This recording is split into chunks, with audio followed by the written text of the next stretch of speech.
বিশেষ করে মায়ের সাথে দুজনের কথাই আল্লাহ প্রথমে বললেন, এরপরে বললেন বিশেষ করে মায়ের সাথে, কারণ হামালাতহু উম্মুহু, বাবা তোমারে পেটে ধরে নাই, পেটে ধরেছে কে? ওয়াহানান আলা ওয়াহান, 10 মাস 10 দিন বোঝার পরের বোঝা, যন্ত্রণার পরে যন্ত্রণা বাবা সহ্য করে নাই, করেছে কে? এত বড় একটা পেট হয়ে গেছিল, জানেন তো? হ্যাঁ, আল্লাহু আকবার। এই পেটটা নিয়ে বারবার কিচেনে যাওয়া লাগছে, এটা নিয়ে টয়লেট করে, এটা নিয়ে গোসল করে, ঘুমাতে পারে না, শুইলে উঠতে পারে না, উঠলে বসতে পারে না।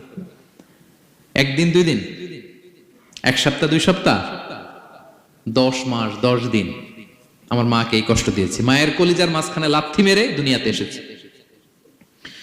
এরপরে আল্লাহ বললেন ওয়া ফিসালুহু ফি আমাইন, এখানেই শেষ নয়, দুধ ছাড়াতে লেগেছে 2 বছর। কয় বছর? ওগো মা তুমি